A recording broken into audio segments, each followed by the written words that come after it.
Hola, ¿cómo están? Yo soy Sergio Vera y vamos a hablar un poco de cine en Bolivia. Estamos aquí con el invitado Marcelo Agpi. ¿Cómo estás, Marcelito? ¿Todo bien? Sergio, un placer, gracias por la invitación. Para que sepan, él es editor, trabaja en postproducción, trabaja también haciendo cámaras. Vamos a saber un poquito más de lo que es este mundo tan apasionante como es el cine, que a veces como espectadores vemos el resultado, pero no sabemos todo lo que hay atrás. Entonces le vamos a preguntar un poquito de lo que es hacer su trabajo. Marcelito, contame, ¿cuántos años llevas trabajando en postproducción? Mire, yo comencé en esto del audiovisual, podría decirse como hace 20 años, porque mi primer trabajo pagado fue el 2005, yo estaba primer año de la universidad, y luego el 2006 fue mi primera película, empecé a trabajar como asistente de edición, una película que fue filmada como No le digas, ahora se llama Caída al cielo. Pili y Mía trabajan en vestuario ahí y la directora se llama Mila Márquez, entonces trabajé con ellos, fue mi primer trabajo en cine. Mi primer acercamiento fue el 2006, digamos, entonces yo estoy como 19 años ya trabajando en esto, ¿no? En lo que es cine específicamente. Cine específicamente, publicidad, podría decirse un añito antes, pero después he ido siempre haciendo publicidad, cine, propaganda, política también. Realmente toda una vida, son 20 años que lleva trabajando en esto que es el cine. Imagínense algunos que recién están entrando a la universidad, estaban naciendo cuando él ya estaba trabajando sí. En postproducción. Sí, tuve la suerte de ver las evoluciones de las cámaras, o sea, como habían los 3 CCDs, era un sistema con 3 sensores, empezó a morir eso, vi cómo nació el sensor CMOS, el HDB, tuve la suerte de estar en contacto con la primera cámara de cine digital 4K Red que llegó a Bolivia. Cuando comencé no había cine, o sea, había cine, pero no había digital, se seguía filmando en celuloide.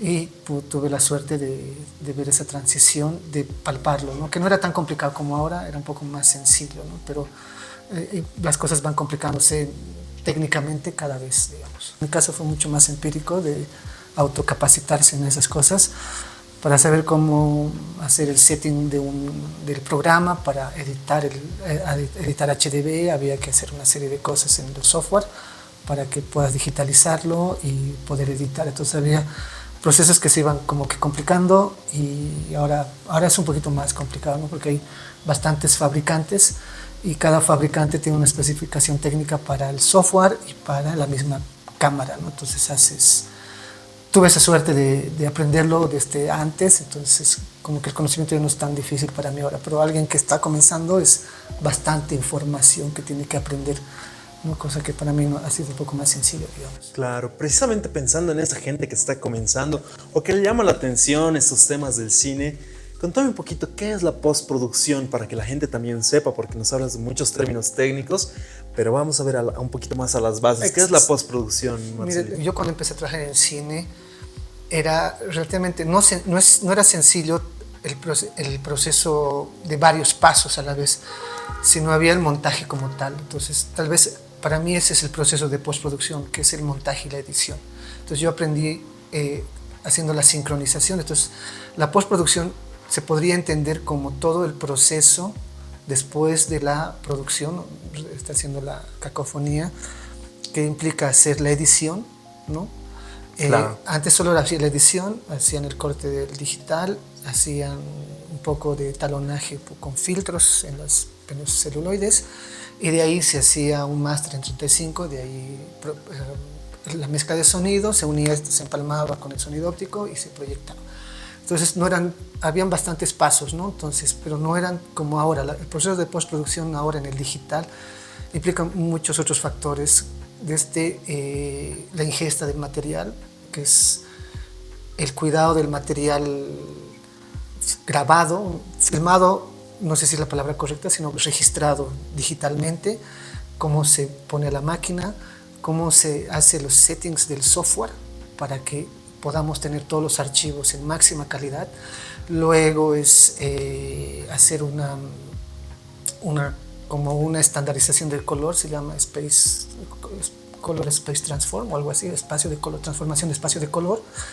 Entonces todo se está sumándose varios pasos técnicos a la hora de hacer la postproducción, ¿no? Entonces implica hacer los gráficos en computadora, las letras, los motion graphics o los chroma keys. Entonces, la postproducción se logra entender ahora como varias etapas de trabajo, que se llama un flujo de trabajo, que estás editando y paralelamente pueden estar haciendo los títulos, o paralelamente están haciendo una rotoscopía o ¿no? haciendo trabajos paralelos. Antes era un poco más sencillo en celuloide. Hacer un trabajo de postproducción implicaba hacer un escaneo del digital, que era relativamente caro, en 2K o 4K, y de ahí hacían un proceso digital de corrección o de quitar el fondo, ¿no? Entonces los pasos no eran tan complicados, digamos, no había tantos pasos técnicos en realidad. O si es que lo hacía un laboratorio, ¿no? Entonces, en este caso, con los softwares que tenemos, con las máquinas que tenemos y con las cámaras que son cada vez más accesibles, hay bastantes pasos en la postproducción. O sea, la postproducción como tal ha crecido un montón. Entonces, no es solo editar, sino implica desde hacer motion graphics, hacer rotoscopía, chroma keys, corrección de color, la telonaje como tal, la entrega como tal, después hacer un máster para redes sociales, para televisión broadcast, o hacer un DCP. Entonces se complica bastante, se abrió muchísimo el abanico. Entonces, si los chicos quieren especializarse en algo, hay bastantes lugares donde especializarse. O no poner unos títulos. ¿Qué diferencia hay al momento de hacer un video, de no hacer estas correcciones de postproducción? Hay una forma de hacerlo de manera profesional, que podría decirse con estos estándares que el cliente paga y lo necesita. Y hay otra forma de hacerlo que creo que se estaba separando eso, ¿no? De ser un filmmaker, más o menos, ¿no? Claro. Tú te registras, tú lo editas, tú lo haces todo. Y las cámaras ahora tienen bastantes instrumentos para sacar una muy buena imagen también desde el comienzo. Entonces, desde los teléfonos celulares hasta las cámaras, están ayudando bastante a que el creador de contenido pueda tener todas estas herramientas que a veces se necesita, como que simplificadas o automatizadas en un teléfono o en una cámara específica, ¿no? Entonces, para mí, más allá de que esté bien o esté mal, cuáles son métodos de trabajo, sino es más que todo la idea y lo gracioso o lo entretenido o lo reflexivo que pueda ser un contenido. Más allá de que esté bien hecho o no esté bien hecho, no es necesario que un filmmaker haga todos estos pasos, tenga un DIT para hacer un TikTok, digamos, ¿no? Claro. No es necesario, no lo veo, me parece también insulso, pero hay bastantes corrientes, ¿no? O sea, antes, digamos, se sabía más o menos cuál era el equipo de grabación profesional en Bolivia, que todavía existe, desde gaffer, directores de foto, hay todo un movimiento, todo un conglomerado de gente que se dedica profesionalmente a eso, que no está necesariamente conectado a la gente que está haciendo filmmakers muy independientes, desde bodas, TikToks, contenido para internet. Claro. Ha crecido bastante, no están tan conectados, ¿no? Entonces, ellos tienen su propia metodología, funciona y eso está bien también, ¿no? O sea, no sé si tendrán una narrativa o un estudio previo de cómo hacer una edición, de cómo corregir color. Muy posible que no, pero digamos que sale interesante su producto y en esta cosa lo que se ve se anota también, ¿no? No, pues me hablabas precisamente de esta separación de los filmmakers y el equipo que hay aquí en Bolivia para hacer producción, postproducción. ¿Cómo es hacer postproducción en un país como Bolivia? Porque a veces pensamos que en Bolivia no tenemos las capacidades, ¿no? Claro. De los mismos bolivianos a veces nos bajoneamos. Pero ¿cómo es hacer, contame tu experiencia de cómo es hacer postproducción aquí en Bolivia? Mira, yo creo que Bolivia tiene bastante potencial, no solo en postproducción, o sea, tiene equipos de rental, tiene empresas de rental de cámaras muy buenas, o sea, puede cumplir estándares mundiales, tiene técnicos de primera calidad, tiene desde fotógrafos, directores, desde la misma maquinaria, ¿no? Luces, cámaras. O sea, en Bolivia hay la capacidad de cubrir cualquier requerimiento internacional, ¿no? En postproducción no hay tantas casas de postproducción como tal, pero están creciendo, dependiendo a cómo la demanda está exigiendo eso, ¿no? Entonces, ya hay laboratorios, se podría decir casas de postproducción, con monitores sistemas específicos de corrección de color con estándares profesionales mundiales, se podría decir, que están cubriendo toda esta demanda, ¿no? Estamos creciendo con el mismo mercado, digamos, ¿no? Yo mismo tengo en mi casa una pequeña isla con 2 tipos de monitores a 10 bits, digamos, tratando de cumplir todos los estándares, capacitándome, que es RX 709 o DCI-P3, todo ese tipo de cosas técnicas. Está creciendo y lo bueno es que los clientes están demandando eso, ¿no? Entonces las casas de producción están diciendo necesitamos un laboratorio, entonces la gente se está capacitando. Tengo varios colegas que tienen islas o laboratorios o salas de postproducción de muy buena calidad. Entonces sí se puede ofrecer. Es un poco difícil porque no tenemos acceso, digamos, a monitores de altísima gama. Generalmente un monitor de corrección de color es muy caro, puede estar hasta a unos $40,000, tener solo ese monitor.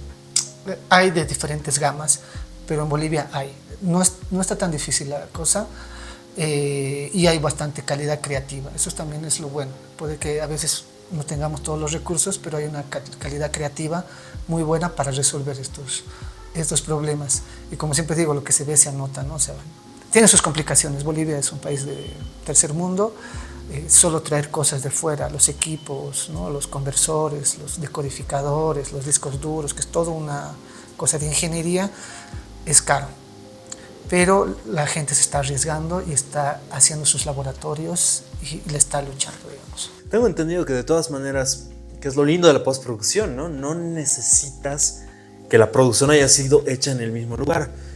Por ejemplo, en tu caso, recientemente vi un documental que hiciste para México y es algo bueno que tiene la postproducción, que no necesitas que la producción haya sido hecha en el lugar, ¿verdad? Exactamente. Entonces, bueno, gracias a Serpentina que facilitó y consiguió este cliente, logré hacer un documental para México y es interesante porque trabajas en línea y la persona está viendo lo que estás haciendo. O sea, como puedes compartir en línea tu pantalla, todo eso, tú estás trabajando y la persona en la otra pantalla está viendo. Es como si estuvieras muy cerca, digamos. Entonces, para mí ha sido muy fructífero, muy buen aprendizaje. El sonido se hizo en otra parte del mundo, la postproducción se hizo acá y la producción se hizo allá y la distribución. O sea, sé como que hay una cosa muy interesante y Bolivia parece que lo está haciendo bien, no solo yo, hay colegas míos que hacen cosas para Perú y hay bastante calidad y más que calidad técnica, sino es calidad artística. Entonces ese es un plus de cómo afinar el corte, cómo hacer esas sugerencias, no ser un centro de maquila de color, digamos, no así, los específicos muy... No, como un robot prácticamente. Exactamente, no hacerlo así, sino tan mecánico, sino los técnicos en Bolivia no solo hacen corrección de color, también hacen cámara o hacen otros tipos de labores. Entonces tenemos una formación un poco más, no sé si es holístico, pero un poco más transversal de todo lo que es la producción audiovisual. O sea, yo no solo soy editor, sino hago color, también hago cámara, puedo hacer sonido. Entonces es el perfil casi mucho de los bolivianos que trabajan en audiovisual. Tienen bastantes, no estamos especificados solo en color, digamos, solo hago color, no, podemos hacer eso y eso permite que cuando nos llegue un trabajo podamos decir, oye, lo mejoramos acá, el sonido parece que no está acá, vas proponiendo. Entonces toda la mayoría de los técnicos hacen una propuesta, no sé si artística, pero una propuesta muy personal para que el producto sea mucho mejor. Claro. ¿Qué es lo más importante para llegar a la emoción del espectador al momento de hacer una edición, la postproducción? Que creo que el audiovisual al final de cuentas es eso, ¿no? Es llegar a la emoción de la gente. Entonces, para ti, ¿qué es lo más importante para llegar a la emoción de la gente a la hora de hacer la postproducción? Depende muchísimo. Yo creo que parte desde el corte. Yo aprendí muchísimo a respetar los silencios, por ejemplo. No hago tanta comedia, o sea, no soy tan fácil de hacer eso. Me he formado en cosas un poco más contemplativas, digamos, más de autor. Claro. No sé si es artístico, pero más de autor. Entonces, las emociones, respetar el silencio, viene desde el corte, desde cómo planteas una narrativa en el corte. Y eso ayuda muchísimo a cómo das al espectador esos silencios, esos tiempos. Ahora, el TikTok y las redes sociales hacen que las cosas sean muy rápidas, ¿no? Muy rápidas, pero está en uno también, ¿no? Entonces, ¿qué es lo que quiere más o menos dar al espectador? El espectador siempre lo entiende, siempre lo recibe de una forma sincera. En cuanto al color, el sonido, que es todo el proceso de postproducción, es un trabajo como más o menos más de equipo, digamos, ¿no? Siempre hay la visión del director, qué es lo que él quiere, entonces se tiene que respetar, ¿no? O sea, yo como colorista o como editor no puedo ponerme encima del director. El director tiene una visión de cómo quiere ofrecer las cosas, claro. Tú empatizas mucho con él y aportas con tu trabajo, entonces eso es muy necesario, el respeto a esa visión primera, ¿no? Que es el del director. Y en publicidad podría ser la del productor o la del cliente, ¿no? Entonces, el trabajo, más que ser una cosa muy personal mía, es más o menos entrar en una sintonía. Y eso sale bien. El director está tranquilo, el cliente está tranquilo. Puede que tal vez algunas cosas no me gusten. Digo, esto no me gusta, digamos. Claro. Pero si funciona, vende, o sea, ese spot vende, entonces es un deber cumplido. Puede que tus subjetividades las puedes dejar un poco de lado en un punto, ¿no? Ahora, si son cosas que tú estás dirigiendo, entonces querrás lo mismo de tu equipo, ¿no? Entonces, esa sintonía que debe haber, esa armonía para la hora de crear un spot, una película, un corto o algún producto, un contenido audiovisual. Al final de cuentas creo que es la meta, ¿no? Llegar a eso, a la gente desde la emoción, desde querer enseñar algo muchas veces. Exacto. Creo que sí, creo que en eso tienes toda la razón. ¿Cuál fue el reto más difícil que tuviste en tus años de trabajo? ¿Sí que te acuerdas ahorita, en estos momentos? Bueno, podría decirse que comenzar en cine es lo más difícil y tuve la suerte de haber comenzado en el celuloide, ¿no? O sea, haber trabajado con Super 16, no filmando, sino editando, porque eran muchos días de trabajo, pero yo no sabía a dónde estaba apuntando, no tenía esa conciencia de, estoy en cine, digamos, no estaba, claro. no tenía, era muy chico esas veces, pero trabajaba y parecía que el trabajo no terminaba, entonces, porque tú grabas y graba el sonido aparte, entonces estuve como casi 3 meses sincronizando. Entonces no sabía lo que estaba pasando y tenía que anotar, había todo un protocolo que ahora no hay, ¿no? O sea, esas cosas son mucho más inmediatas las cosas. Podría decirse que aprender el cine desde esa primera etapa, sin haber hecho publicidad antes, pero aprender eso así como que me ha estructurado en algunas cosas, me ha formado y me ha vuelto un poco más cuadrado, podría decirse, de cómo las cosas se deberían hacer. A veces no estoy muy de acuerdo cómo se hacen las cosas ahora, muy rápidas y así. Y dije, no, hay un proceso de hacer. Tal vez estoy un poco anticuado, digamos, pero es como me he formado. Y ya también llevo 20 años en esto casi. Y podría decirse que ese ha sido lo difícil, pero también a la vez lo que me ha formado, digamos, ahora. Y después trabajar con algún que otro director que tiene su forma de ser, a veces muy impulsivos. Y esos son trabajos también que hay que tener bastante paciencia con uno mismo y llegar a una armonía para que esto no se desborde y no se llegue a conflictos. Porque lo que pasa es cuando estás grabando o estás trabajando con alguien, hay tantas energías chocando que es muy fácil llegar a la discusión y a la pelea, ¿no? Y al conflicto. Entonces hay que saber medir muy bien esto y decir callar. Y también ser muy fuerte a la hora de decir, esta es mi posición. Claro. Te lleva tiempo, ¿no? Al principio siempre, cuando comienzas es mucho más duro porque como no tienes experiencia, gente, no sabes cómo defender tu idea. Puedes tener la idea, pero es bien difícil defenderla. Ahora que estás más grande, que estoy mucho más grande, se me hace un poco más llevadero. Que tienes más experiencia también. Exactamente, sé cómo lidiar eso. Es el camino.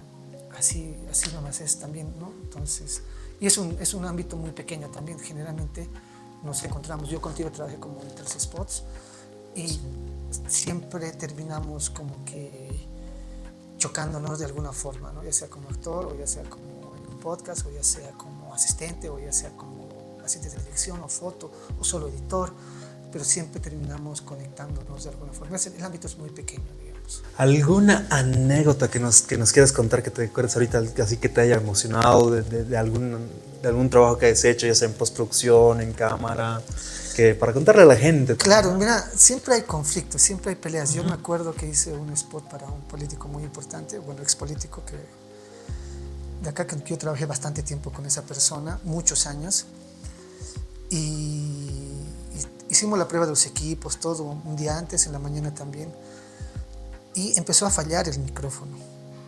Y era un mensaje muy, muy importante. Entonces empezamos como que a dudar, y cuando terminamos de grabar, no había grabado el audio. Entonces habíamos puesto todo, y había gente, asesores que a veces no eran de este país. Entonces era una producción relativamente muy, muy importante que no se volvería a repetir. Claro. Entonces yo le dije al sonidista, está bien, y el sonidista estaba como que sí y no había esa confianza, ¿no? Entonces, pero tampoco ya podíamos parar. Y el audio, como entró a la cámara, porque si grabamos directamente a la cámara, grave error, aquí tenemos una grabadora extra, anuló todo. O sea, ni siquiera teníamos el registro de campo del micrófono de la cámara, que con ya lo hubiéramos solucionado o algo. Estaba como si todo fuera cine mudo. Solo hablaba así, y claro, nos tocó ir a la oficina con el jefe, que casi nos da unas patadas, nos gritó, y claro, le hicimos, mostrábamos el video y él como que tenía que hacer el lip sync. Entonces eran momentos también, en el 2019 había momentos de crisis acá, todo el mundo estaba como que muy, muy susceptible a todo, había pasado eso. Yo digo que la anécdota es que muchas cosas pueden pasar, entonces, pero no se cae el mundo, siempre hay una forma de solucionarlo. Para mí es así la anécdota, o sea que ya se jodió todo, ¿qué vamos a hacer? O sea, fallamos, pero siempre hay una forma de solucionarlo. Y creo que en vez de echar la culpa a alguien, es encontrar la salida inteligente para solucionar ese problema. Esa es la solución, era que nos riñan, que casi nos despidan, pero el spot tenía que salir a las 5 de la tarde y estábamos mediodía. Entonces hizo el lip sync, hicimos coincidir, cuando no coincidía poníamos una imagen de apoyo encima, o sea, hicimos 20,000 trucos para que por lo menos en los últimos sincronice. Algo lindo para que también se quede la gente con ese mensaje que estás dando precisamente, ya sea que con cine o con cualquier otra cosa, que todo tiene solución, ¿no? Cuando uno realmente sabe y le gusta hacer lo que hace, por más caídas, más fracasos que tengan, hay soluciones, y cuando uno sabe hacer las cosas lo va a solucionar. Muy linda tu anécdota precisamente porque enseña eso. Gracias. Y me agrada mucho.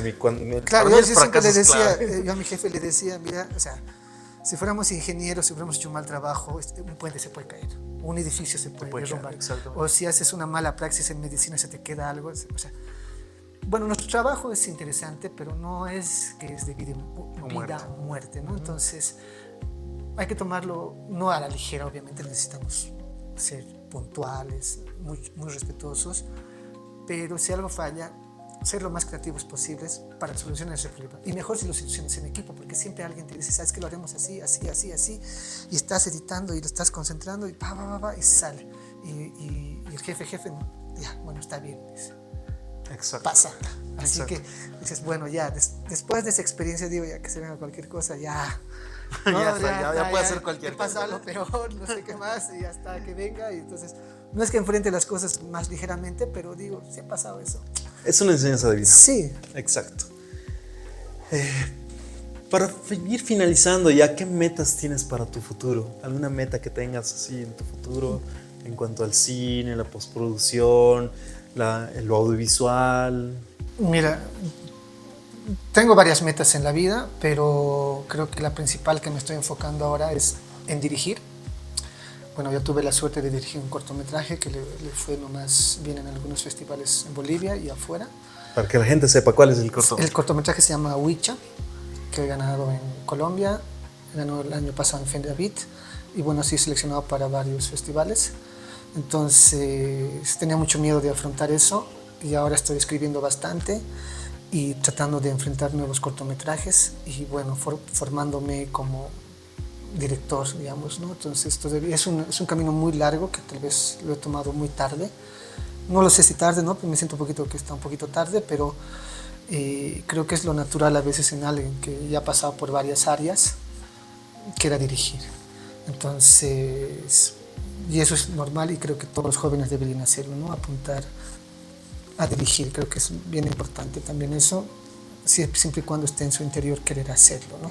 Claro. En mi caso, me he dado cuenta como hace 5 años más o menos que quisiera dirigir, ¿no? Entonces, recién me he planteado esa pregunta y la he tomado como muy formal. Estoy estudiando de nuevo muy fuerte, tratando de leer, ver mucho cine, formándome, autoformándome, y la verdad quisiera dirigir, ser director, hacer un largometraje, cortometrajes y empezar a guiar proyectos audiovisuales. Esa es por el momento mi meta más puntual y la que le estoy poniendo bastante energía, ¿no? Qué lindo, porque Bolivia también necesita más productos. Desde lo audiovisual tenemos lindos productos, pero creo que podemos producir más porque tenemos muchas historias para contar. Exactamente. Y es lindo saber que hay gente que quiere contarlas. Exactamente. Bueno, con eso nos vamos despidiendo. Gracias, Marcelito. Sergio, Una ti, muy gracias. linda conversación, una linda charla, aprendiendo un poco sobre cine, sobre postproducción, porque como les había dicho al principio, a veces nos olvidamos un poco de todo lo que hay atrás de cuando vemos una película, cuando vemos una serie, incluso cuando vemos un documental, un spot, toda esa gente que está trabajando atrás y que le meten tanto empeño, y saber que aquí en Bolivia tenemos también esa gente y que son muy profesionales. Les agradezco a todos por haber estado en este video, en este podcast. Nos vemos en una siguiente ocasión.